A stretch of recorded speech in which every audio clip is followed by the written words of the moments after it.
afternoon. Welcome to our show. I'm your host, Melissa Ridgen. 2018 is all about a wrap. How was this year for Indigenous issues? Today, we are putting 2018's reconciliation efforts in focus. What were some of the steps forward? What were some of the steps back? We've got a panel to grade the country's performance, and we want you, of course, to join our conversation. Our phone lines are open. You can call us toll-free at 1-877-647-2786. You can also tweet us at APTN InFocus. Before I introduce you to our guests, let's set the scene. Speaker, when the Prime Minister insists that this pipeline expansion will be done no matter what, and his minister adds that that Canada will not be able to accommodate all Indigenous concerns, what that means is that they have decided to willfully violate their constitutional duties and obligations. Mr. Speaker, sounds like a most important relationship, doesn't it? Why doesn't the Prime Minister just say the truth and tell Indigenous peoples that he doesn't give a about their rights? Reconciliation. What is it? What does it mean to First Nations? What does it mean to the rest of Canada? Has there been reconciliation in the justice system? Or for missing and murdered Indigenous women and girls? What about education? What about the policing of Indigenous people? In 2015, the Truth and Reconciliation Commission set out to inform Canadians of the experience of residential schools and released a report containing 94 calls of action for Canada. But how much has Canada really done? Joining us now in studio, Ry Moran, Director of the National Centre for Truth and Reconciliation, and Elder Barney Williams, who sat on the Truth and Reconciliation Commission's Survivor Committee. As well, joining us via Skype from Toronto is Ian Mosby. He is an award-winning author and historian of food, health, and colonialism who has been keeping track, actually, of how many of the Truth and Reconciliation Commission's 94 calls to action have actually been implemented. So we're going to start, of course, we start with elders first. In the broad scheme of reconciliation, how has this country fared this year? Well, like I was saying earlier, I think I would give them an F, right? I think that there is some movement in people, I don't know, understanding, for example, a survivor like myself who had to reconcile with me long before this discussion began. I had to come to grips with myself as a human being versus what I was made out to be in the school. So for me, it was an easy kind of thing to understand and to do. I think Canada as a whole is complicating it, if you may, in different ways, like by questioning it, right? Why do I have to reconcile? What am I reconciling for? When those kind of questions we asked ourselves, and when I say we, I'm alluding to the survivors that don't even understand the word reconciliation. They have no clue that what is it? They're still asking. They understand that something had happened, that we have to come to grips with that. And Canada, on the other hand, is still trying to find out how they can do that or what it is. Is it even possible? From your perspective, can you reconcile for something like this, treatment of Indigenous people since the beginning of this country? Personally, yes. I was fortunate to experience reconciliation in my own life in 2010. My late dad was one of the supervisors in that school I was. And for 9 years I had to call him Mr. Williams. There was no connection. That's my dad. So I hated this man with a passion. I never had anything to do with him. And then I was 71 in 2010. I just turned 71. And my dad was really sick in the hospital, and I was called. He's not going to make it. So I went into his hotel or his hospital room, and he was in tears. I had never seen him in tears. He was this tough old man, right? And he said, I want to apologize for how I treated you in school, and as important as I treated you throughout your life. And so that was an act of reconciliation in its best form, I think. I think that people need to understand that it's possible no matter how old you are. He was 94, and he carried that all his life as well. But and I said to my dad, I said, I've been waiting 70 years for this. And I said, you know what, I'm not really ready to accept it. But it makes me feel really good that you've come to grips with it yourself. And so you've seen it, you've seen that truth, I've and you've seen seen reconciliation in your personal life, and you've said that you think that thus far, 2018, this country would get an F from your perspective. What could have been done this year that would have bumped up that grade in your mind? Well, I think if there would be, I know it may sound silly, but I think, like the elders taught us as when we were growing up, that I think people need to learn to listen. Right? They need to listen to the rest of the country, and not just be focused on things that are not from the First Nation perspective. But sometimes we say things that possibly make no sense to the individual we're talking to. But if we listen, we can come to understand that they may be talking about the same thing you and I are talking about, but from a different perspective, from a different worldview maybe. Yeah. Right? So yeah. I think that from the Canada side, and this is only my opinion, from the Canada side, there needs to be a better understanding of First Nations people as a whole. And when I say that, I mean totally, not just a pretend that I understand.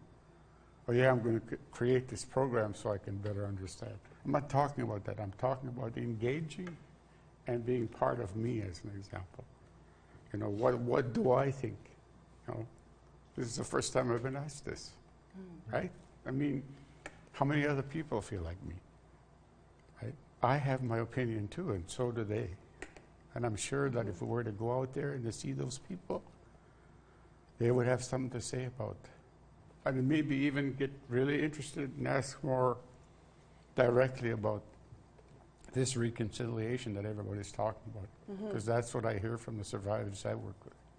And do you think, I mean, you're now at the center, do you feel that this is, people are picking this up and going, yeah, I get it, that we have to move forward on reconciliation? Do you think in this past year that it's been more in the public mind, that people are starting to mull it? Maybe if well, I'll ask you too, do you think that there's been enough, or what action has there been in 2018? We'll start with that.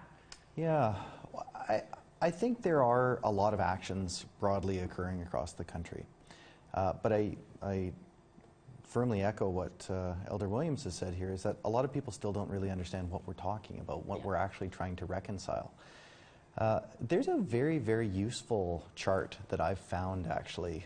It comes out of the United States, and it's actually called the racism scale. And there's this really important group of actions in the middle of this chart that talks about performative allies, actions that people are doing without being aware of how they're doing it. And the hallmarks of performative allies are, I will do this if I lead, doing this will help my reputation, and this will essentially make me look good. And I think what I see broadly across the country is there's a lot of people that are in that space right now. It's still about themselves rather than about survivors, rather than about communities, rather than about really making the strong substantive changes that we really need to make. That said, you know, if we can keep moving people along this scale and getting them really into being full allies and accomplices in this work of reconciliation, understanding that this is fundamentally about realizing and protecting Indigenous rights to have a good life, Indigenous rights to have our languages, our cultures, our identities present in all walks of society, then we're really going to see things turning the corner. In that regard, we're starting to see some of these pieces fall into place. I mean, there is conversation about the UN Declaration at the national level. Province of BC is committed to implementing it. the conversations around the rights-based framework are sounding louder than ever, and more senior officials are understanding that that is the framework for reconciliation across all sectors. That's what the TRC says. Now, understanding the implementation of that is obviously very complicated, and we've seen the country lurch through a whole series of competing actions, you know, and that was the clip with Romeo Saganash that we heard earlier. So, you know, things are progressing. This is very complicated. We are trying to change the entire fabric of the country. I mean, this country is broken for Indigenous peoples. So, you know, we've still got a very long road ahead of us. And it's not just looking to government to say, you need to reconcile. This is on the ground, day to day, with regular Canadians, people who have been here forever, people who are newcomers to this country. The reconciliation has to be in their daily lives almost. And do you think it's trickled down that far yet? That people are seeing? I mean, you'd mentioned that there are some people saying, oh, what can I do that'll make me look good just so I can say I'm moving forward with reconciliation. Have we got to the point yet where people are doing it because it's the right thing to do? You know, regular humans.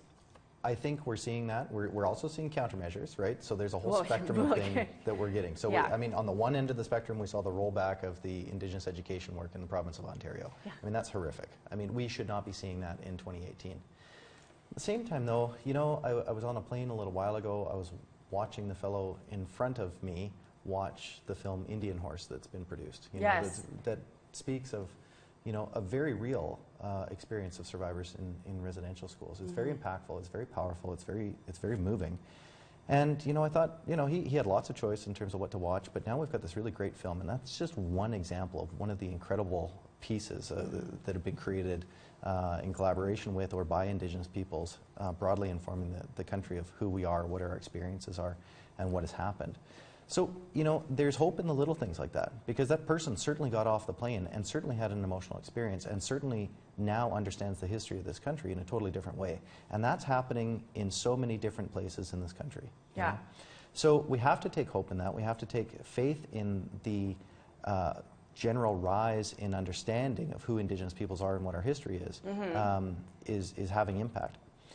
You know, we can also see other, I would say, transformative steps that have happened in this country. You know, the fact that we've got this Indigenous Peoples Atlas of Canada that was launched this year, I mean, that's a huge deal.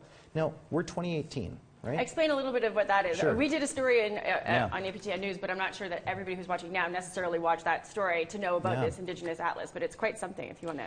It really is quite something. So there's the product and then there's the process, and the process is absolutely as important as the product. Absolutely. So here, what you saw is the Royal Canadian Geographic Society turned to Indigenous peoples and said, we want to help you tell your stories. We're not going to say what to say, what you need to say. We're not going to editorialize.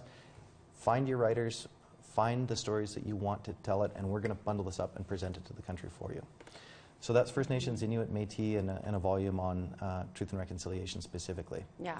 But that is accompanied by giant floor maps that are going to be going into schools. There's a whole online presentation. Now, think about where we are in 2018. This is the first time we have ever actually truthfully told this country what this land is. Yeah, and from our perspective. From our perspective. As opposed to being a blip in an encyclopedia made by somebody else, constructed by somebody else, told by somebody else. Yeah, or just downright erased from the map. Right. Because territories do not appear on standard colonial presentations of Canada. Yeah. So it's just a complete erasing. And that is not that's not truthful, that's not honest, that's not a process of truth-telling for this country. So the fact that we've got this, the fact that it's going to be around now for decades, is really powerful. And so often when we've been asked to speak about that atlas, we say the real effect of this work in 2018 is going to be felt in the generations to come. And this has only been out for, I think it came out in September, right? Exactly. So you're not really, I think a lot of people who maybe even who are watching right now don't even know about it yet, but it's going to be in schools. I'm going to go to Ian. Now, Ian, you've been keeping track on Twitter. As of last month, by your count, we've got, Canada has completed 8 calls to action, and we've got 86 still to go. And since these calls to action were first released, which was 1,261 days ago, so by my math, which may be flawed, I'm not a good mathematician, but I think that's like one call completed for every 158 days.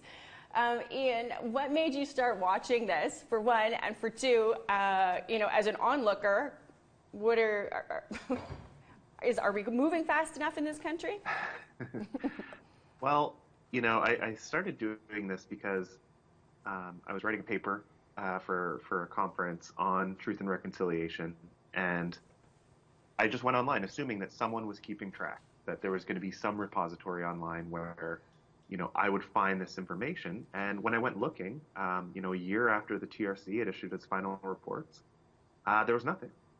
And, you know, I found that shocking. And so I thought, well, if nobody's going to do this, you know, someone has to, because this is one of the, you know, the most clear ways we can keep track of Canada's progress.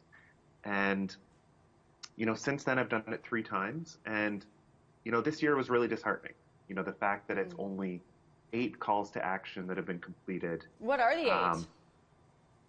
The 8, they're a mix. Some of the calls to action are things like APTN continuing to fulfill its mandate. Other calls to action are churches acknowledging and repudiating the doctrine of discovery.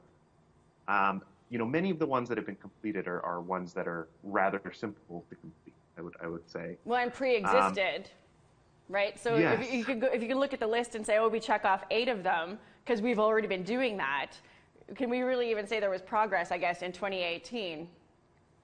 Well, you know, compared to last year when I did this, there were 7 completed. Ooh. You know, and this year there's 8 completed. So what does that tell us about, you know, measurable progress? And I know, and I agree that there's lots being done right now that, you know, looks like progress towards completing these. There's bills that are before the Senate, for instance. But really, when we get down to it, those absolute numbers of how many calls to action we completed, you know, it's pretty unacceptable, I think. This far in, 3 years in, to only have 8 completed. So I would ask Barney, back to you. What would you like to see, kind of on the immediate horizon, to be moving forward with reconciliation for all Indigenous people in this country? I think it goes back to what I said earlier. I think that a truthful understanding and listening to the people is the key, right? Just in your daily life. You're talking about people who are non-Indigenous in your daily life. Daily life, yeah. Dealing with it, in your dealings with Indigenous people, to understand, make an effort to understand them more. Make it sort of like almost like their daily practice. You know how we have things that we do that's maybe a habit in a sense. For one, I would hope that people would really take hold of this whole thing about reconciliation as they understand it. And if they don't, I would hope also and pray that they would ask, possibly a survivor, if they get an opportunity. And that's the other thing I want to make really clear is, as a survivor, I look around, I see the benefits that all these people derived from us. Mm-hmm. And when I say us, I mean the survivors. Yeah. People got rich, people got this, people got that. So I would hope that in saying that people would go a step beyond and engage some conversation with a survivor, just to get an understanding of, okay, now what are we really talking about here? Because what we're really talking about when we're talking about reconciliation, from my perspective, is we're talking about the survivor and what happened to us and to those ladies in those schools. This whole reconciliation was born out of that. It wasn't born out of somebody saying, hey, we need to reconcile. It wasn't only after that people heard the stories of thousands of people that all of a sudden somebody made it important that the commission said, you know, the country needs to reconcile. Do you think there's a disconnect between people seeing residential school survivors, knowing the legacy of residential schools, and taking that, like, I think I've heard some people say, non-Indigenous people say, well, yeah, we owe something to survivors of that. That's awful. But there's a disconnect between owing something to those people who it happened to firsthand and realizing that there's fallout from that. And that some of the problems that you're seeing today that Indigenous people face, it's directly connected to that. Do you get the sense that there's that disconnect in logic? Huge disconnect. How do we fix that? I mean, you say just go and talk to survivors, but I mean, you wouldn't go and talk to survivors if you don't know that you're not connecting things in your brain between people that you see, regular Indigenous population that you see in present day, and those people who are in residential schools. I'm just not sure how we lead the horses to water, I guess. Well, for me, I guess I could be off base too, but what I hear sometimes when people kind of discuss about what do I need to do, I think about my grandfather and the way his teaching was. It wasn't complicated, right? If you're tired, you go take a rest. He'd say, take a rest. Right? Slow down. Right? Your mind is going too fast, so you're missing half of what's happening. As an elder, that's what I see in this country, right? Number one, they're moving too fast. So for somebody like myself, who, number one, has a different perspective on this whole thing, plus I'm First Nations, and I'm trying to convince somebody that simplicity is the way to go. Maybe because they're academic, they're not going to listen to what this lowly old survivor has to say. So there used to be a whole focus of change in all of the things that are going on in the country. So it's for me, that's what I see. And then being involved with universities and all that, I see that all the time. They say, "Oh yeah, I understand. Yeah, we have a cultural sensitivity program that's happening, so we have an understanding of First Nations." And we know that's not true. We got to go to a break pretty quick here, but I'm going to ask you, right, Ian, you're still sticking around for after the break, but Ian, I'm going to ask you, from the perspective of where you're sitting, looking back on 2018, what would you give this country in terms of a grade for reconciliation efforts this year? Yeah, I certainly wouldn't give it an A. So I'd say let's call it an E. Let's put an E for effort, in that there's a lot of effort out there. But let's recognize the fact that we've got a huge amount of work still to do, and there is a sea of change that awaits us still. And so what could somebody do? Well, just off themselves. I'm not talking about the government or anything, just your average person, what could they do? Well, it really depends which average person we're talking about. Because, I mean, are we talking about non-Indigenous peoples, or are we talking about Indigenous peoples too? Because there's two very different conversations around reconciliation that are happening there. Yeah. What Barney has been sharing with us is a very important conversation around healing. And we have to remember that Indigenous peoples are healing in the either aftermath or still while cultural genocide is still actively occurring in this country. So the focus on healing, the focus on protecting ourselves, the focus on protecting our children and our identities and our language is fundamental to the process of reconciliation. And the principles of reconciliation really reaffirm that. For non-Indigenous peoples, it's about knowing and about being willing to be held to account and being responsible for our collective actions as a country. So what Ian was talking about in terms of the accountability, in terms of monitoring our actions, being transparent in where we're doing things and not doing things, and really aggressively addressing our gaps in knowledge are absolutely essentials.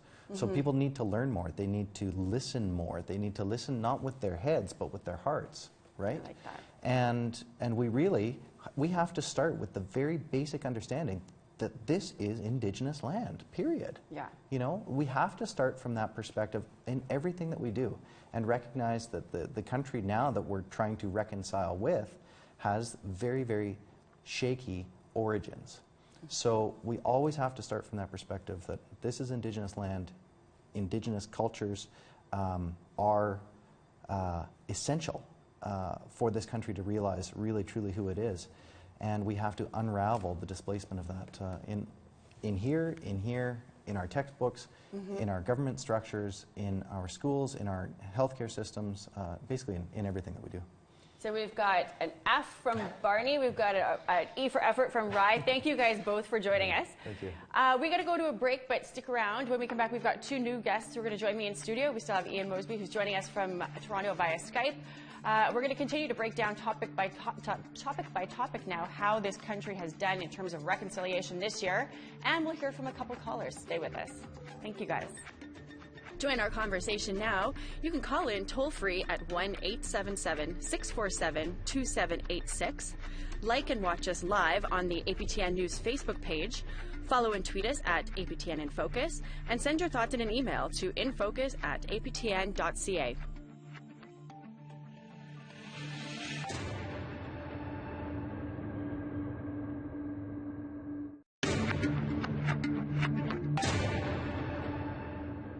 Welcome back. Let's go to social media now to hear what some of you are saying about today's topic.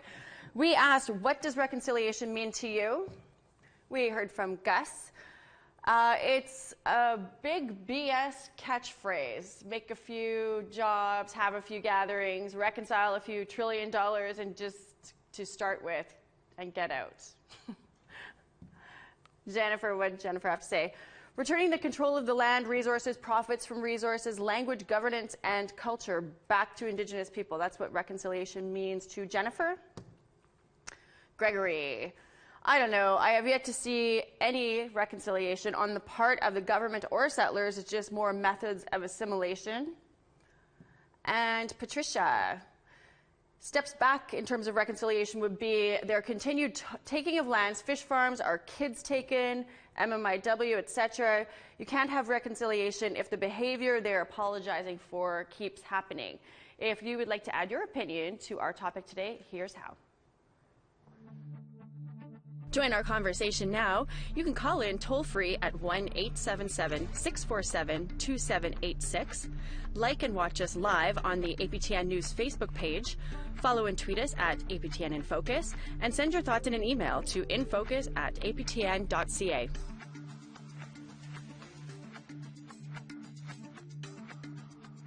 So in a Facebook poll, we asked, in 2018, what grade would you give overall reconciliation efforts? This is for the whole country, not just the government. 4% of respondents gave a grade of A to B. 27% gave the grade in the C to D range, and 69% of those who took the polls gave overall reconciliation efforts an F. Joining me now in studio, Trevor Greyeyes. He is the owner, editor, and publisher of First Nations Voice newspaper. And Sheila North, she's a former journalist, former Grand Chief of Manitoba, Kiwetinawe Alkimaganak, which advocates for Northern Manitoba First Nations. And you were an AFN National Chief candidate. I was. Your resume is like, just keep going and going. So thank you guys for joining me. We're going to go to a caller, though, right now. We also have Ian Mosby joining us still on Skype. We're going to go to a caller, Stephen, I think? Yes. Stephen, welcome. Hi, how are you? I'm great. How are you? I'm doing just great. I'm a settler in this country. And as a settler who is somewhat educated in Indigenous issues, I would give the government a grade of F. What I see stopping reconciliation actually is it's about the money again. You know, if the government would release some of that trust fund money to empower Indigenous people to bring children home and to have safe homes for them and to have healing centers to heal the community. One thing that I find disturbing with some younger Indigenous people that I know is they don't have much knowledge on the residential school system. In fact, they're survivors of survivors. Right. And, when it comes to elders, I mean, an elder's been alive a long time. And when they've been damaged young in life, sometimes they turn to alcohol and drugs to cope. And, then it comes to forgiveness. And what's happening, from what I've seen, is there's not been forgiveness giving. It's more like that old guy just used to do this and that. Instead of honoring, this man has come from a place and worked so hard to be a respectable person in the community and has learned, what it takes. But essentially, not listened to. I feel the division mostly is to do with the religious and spiritual people, and that the reconciliation must come from getting the resources from the government, but as healing as communities. And in fact, I believe that there's major opportunities for Indigenous communities when it comes to healing, because we have a meth crisis going on. And they have such beautiful land and places they could take. Now I'm hearing beeping here. So I'll ask you, there's an interesting point to be made, I guess, if you start at the top and say start releasing some money, and then a bunch of other topics that fall under the umbrella of reconciliation might sort themselves out, I guess, is what the gist of what Stephen was trying to say. What I'd like you, Trevor, to tell me, reconciliation 2018, how'd it go? Well, you know, I was actually covering, I can't remember who I was working with at the time, but I actually covered the opening of the Truth and Reconciliation office on Main and Portage.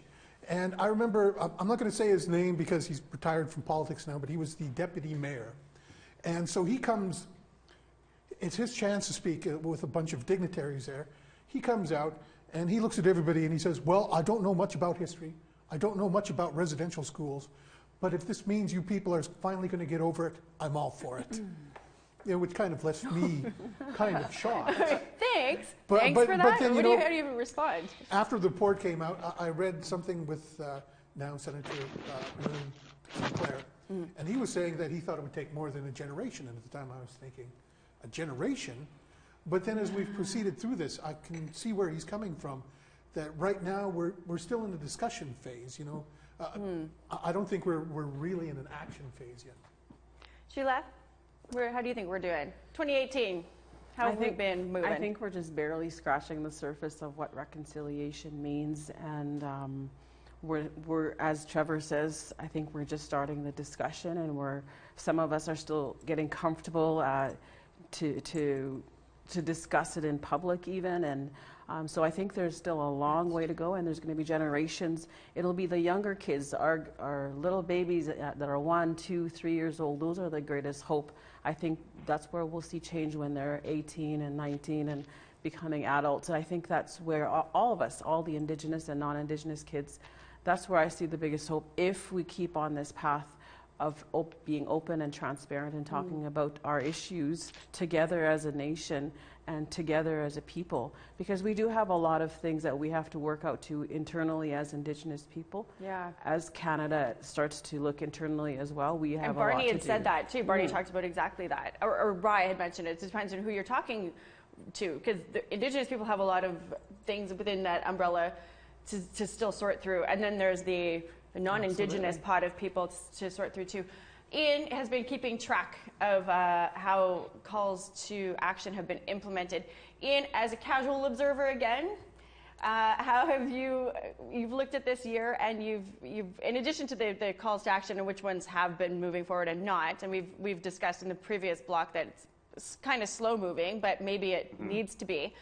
I guess I would ask you, what in the upcoming year, what would be some easy ones to bang off that list for people, individuals, and corporations and organizations and companies? Well, you know, I don't think they're easy ones to finish, but the essential ones to even get started, I think, are the calls to action about getting Indigenous kids, you know, at least able to start at the same level as non-Indigenous kids, you know, funding Indigenous schools on the same level as non-Indigenous schools, having equal healthcare funding, equalizing child welfare funding. You know, these are some basic issues that until those are met, you know, it's hard to talk about Canada making any serious progress towards reconciliation. And so, you know, I see that as the bare minimum to get started, which Canada hasn't done yet. And then at the same time, you know, we have the United Nations Declaration of the Rights of Indigenous People, which the TRC report frames as being, you know, fundamental to reconciliation, which Ryan Moran was talking about. But then you have the Prime Minister talking about this pipeline in BC going through no matter what. You know, so you can't on the one hand talk about free, prior, and informed consent, and on the other hand basically say you don't have a right to say no about something that's happening on your own land. Yeah, exactly. And that's so I have a bunch of topics that I want to throw out there. We have another caller. Okay. Who wants to come in here? Leroy, are you there? Yes, I'm here. Leroy, how's it going? Good, how are you? Good. What are you phoning for? I was calling just to say that all these reconciliation reports, the missing and murdered Indigenous women, they always take so many years and so much emotion and turmoil out of our communities, and the government produces some silly report, and Aboriginal leaders are just apathetic about what the government has put out and how they're going to address it. Like when you look back in time at the Royal Commission on Aboriginal Peoples, that took 10 years, produced 5 volumes, and the government's response was a pamphlet called Gathering Strength. And it went nowhere, and Aboriginal leaders were, okay, we'll go with Gathering Strength now. But when you compare things like, say, the Japanese people who were interned in camps, they immediately got compensation. They immediately got an apology. You look at the Muslim man that was sent to Guantanamo Bay. He won the lottery with $25 million, you know, and it's always instant for these other people in Canada. But when it comes to Aboriginal people, it's always these long, drug-out, emotional processes that end up with some silly report, and Aboriginal leaders don't take the government to task on it. Thanks for that, Leroy. Okay, we have to go to a commercial break.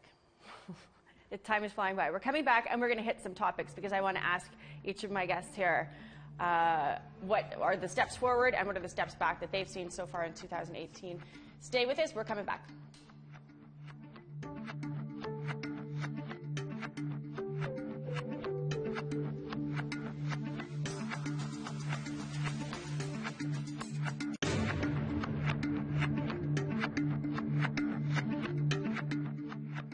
Welcome back. We are talking about reconciliation in 2018, how it went, how it could have gone better, what was done well, what was flubbed.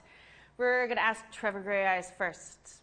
What are your, say, top 3, in your mind, steps forward, the good things that happened in 2018 in terms of reconciliation? And then I want to know what top 3. That's okay, going to be a top real, 3? So you could do top 5. Real tough one. What are the steps forward? What do you see as like, see, that was good, that was a move forward, and what do you see as some of the moves back from this past year? You know, to be honest, I can't think of one positive move forward. You know, like there's all sorts of tragedies, personal, big ones happening across the country. You mentioned the pipelines, missing and murdered Indigenous women. I think I read something from somebody else, I can't remember her name, but she was going on, our people are still, our women are still dying, they're still going missing, you know.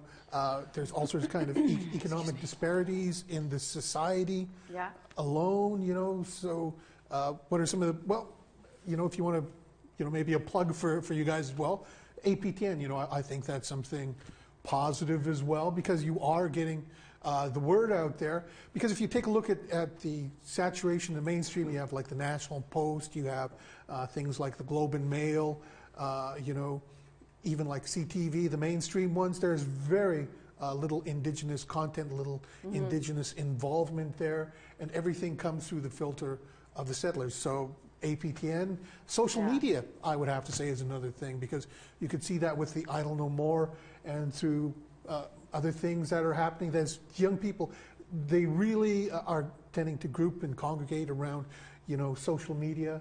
I'm an old-fashioned guy, so I still do Facebook, but, you know, Instagram. So those are two.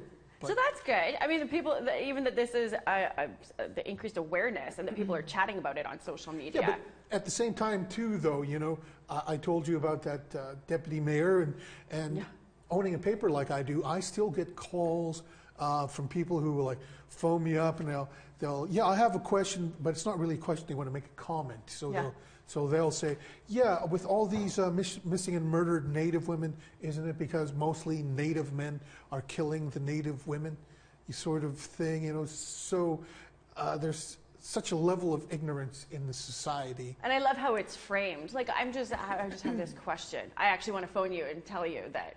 Well, you know, I had an interesting thing. I was at a non-Indigenous friend's barbecue.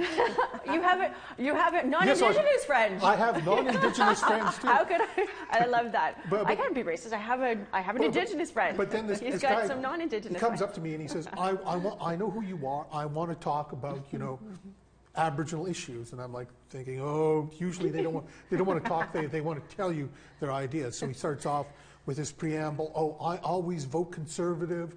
I've never graduated high school. I've worked as a subcontractor for the last 26 years. So I know nothing about history or the history of Aboriginal people in this country. And so I stopped him right there. So I said, you want to talk to me about a subject you're totally ignorant about? Yeah. Which kind of stopped him right. Classic Trevor. Sheila, what do you think? So looking back at 2018, what were some steps forward that you would say, yeah, that would be a positive step towards reconciliation, and what would be some of the steps back? I suppose a good example would be the boil water advisories. They're the worst. I've been in communities where I see people with bottles of water having to boil the water and all those things, and that's bad for the environment itself. But so I'm liking the fact that they're tackling that as an issue to end all boil water advisories in a beautiful country like Canada. And I have stats for that too. Wait a minute. Where did I put them? Maybe I don't have them here. Oh wait, no, the government said that nope, that's the wrong stat. I think there's 65 long-term boil water advisories still on the books, and they've lifted like 70 something. I thought I had it written down here. So that is, I mean, yeah, there you go. That is a positive, but at the same time, if you're thinking of in terms of steps backwards, they could have done it all in one fell swoop. Knowing when you compare the fact that they've spent how many billions buying the pipeline, so they had the money in their coffers to end all boil water advisories, but where was the will? Why did they do that? And sure, there's probably lots of issues around not being able to do that all in one fell swoop, but I think the optics there showed a little bit of, you know, their intentions and even their attitudes. So that's just one example. And of course, the inquiry into missing and murdered Indigenous women and girls. I quickly looked at the 94 calls to action, and it specifically says that it's mandated, or it had hoped that the inquiry would investigate the cases, but that's not what it's done. It's just sort of, you know, started truth-telling process, and now they're going to write a report based on some of the truths that they found. And it was so, you know, I think a lot of women and families were hoping that they would find justice, that their cases would be reopened, that their investigations would be done properly. That would have been a good, meaningful step in the inquiry into missing and murdered Indigenous women and girls, but we didn't see that, and a lot of us don't have a lot of hope that is going to produce much in the end. At the same time, though, when you think of the positive, at least people are talking about the issue now. I think even in our men's chiefs tables, some of our female chiefs tell me that 10 years ago, that topic wasn't even, you know, brought to the table because, you know, they were told go deal with it in another room because that's a woman's issue. But I don't think you'll find a chiefs table that will ever say that now, and that's because of the tremendous effort by a lot of people. So when you talk about the yin and the yang and the positives, those are some of the things. Sometimes the steps forwards are, sure, it's a step forward, but it could have been a bigger step forward. Or the step forward came with a couple tiny steps back, or would you see as some steps back in 2018? I'll throw Gerald Stanley and Ray Cormier out there. I mean, those are two court decisions that happened early in the new year, and we're like, are you kidding me? Absolutely disappointing and very scary. And what does that say to our young people, that you're not valued and you know, it's okay for people to protect their property while they're, you know, getting you to, you know, get away from their property, and that they can kill you. Yeah, they can kill you. And that sent a wrong message to young people that it's okay to kill Indigenous people. And conversely, I guess, people were saying, you know, they were uprising and saying that we have a right to protect our property. And then you go back to the bigger issues, and the other misstep that I'm starting to see more and more of, and when I hear leaders from across the country, I had the privilege to talk to leaders from across the country this past summer. Yeah. What I'm hearing more and more of is the push for jurisdiction. We talk about legislation. The other side of that conversation is jurisdiction.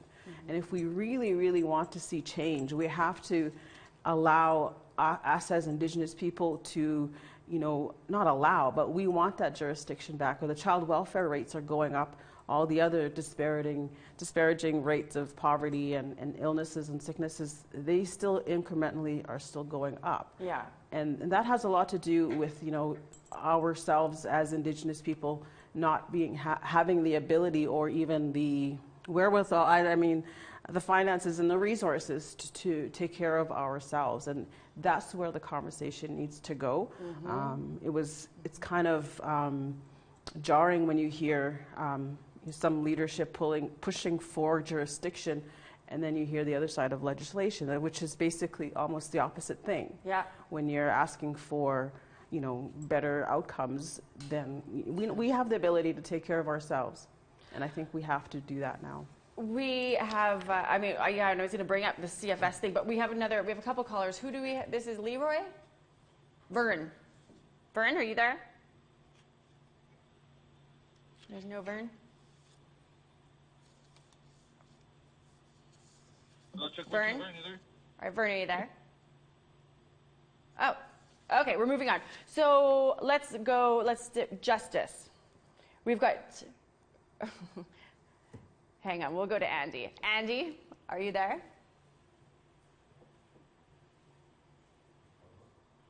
Andy from Nanaimo. You have a question or comment? Hello. Hi, Andy. You've asked for Andy? I am looking for Andy. Are you Andy? Yes, I am. I told I was going to have to wait a while, so I was surprised. Thank you. You have a question or comment? Yes, I'm a settler. Lots of settlers watching today. Good, they should.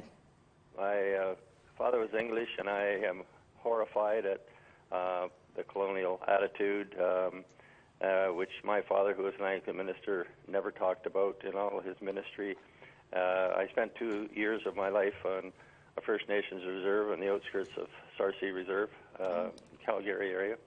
And our mother was severely mentally ill, and our caregivers were First Nations grandmothers. And I remember very little of that experience, but I know it instilled a great wonderment about First Nations people, appreciation, love, and we were talking about a report card. Like, I was spent a month and a half on the Kinder Morgan pipeline in Burnaby, and now the government is trying to find some other way to get it through. Like, it just, they're not listening. They're not listening. They seem to have no intent of listening. What would be some easy steps towards reconciliation that just average people, average Canadians could do? Well, I would love for a process where settlers and First Nations could come together and have discussions, honorable discussions to become more familiar with each other, and that's how you build relationships, is coming together and talking. And I don't see that happening in all of this process. Yeah. Okay. Thanks for that, Vern. Andy. Andy, yes, sorry. Thanks, Andy. So I'll throw it back to you. What should we be doing? Okay, we got to go in like 1 minute. So quickly, 2019, what should be top priorities in terms of reconciliation for people? I think that as First Nations people, we just got to stand up there and talk and tell people who we are, and not give an inch. That's my approach. That's what I do in my publication, my personal life. Yeah, Sheila, what could people do? Steps towards reconciliation, 2019. Well, I think as Indigenous people, we have to keep moving forward in terms of aspiring to attain those higher education levels, because when we do start the education process, many of us are successful, and so I think we can't give up at this point. We don't have a choice. A chief told me, and I hold it very dearly, is that 150 years ago we were meant to be extinct. Yeah. 150 years later, here we are, and we're in all facets of society. Yeah. 150 years later, where are we going to be? And that's my biggest hope, and that's my greatest hope. But at the same time, you know, when we talk about TRC and all these reports and other notions of reconciliation, true reconciliation is to implement the treaties that our forefathers had set out. Let us have our own jurisdiction. Let us run our own lives. Yeah. And even me saying "let us" is inferior, and that shouldn't be that way. We should change the language and say we are running our own affairs, and we want to, and we have to. I like We are it. going to. We're going to. We are out of time. Ian, I wanted to come back to you. We are out of time. Thank you so much for joining us from Toronto. This is the last In Focus of the year. I thank all of my guests for joining me to hash out how 2018 went, and I thank all of you for tuning in. We will see you back here on January 2nd to put APTN Investigates actually in focus, as the investigative news show is now in its 10th season. We'll revisit the highlights and get some behind-the-scenes stuff. Thank you all for tuning in. Have a wonderful and safe holiday season, and we'll see you in 2019.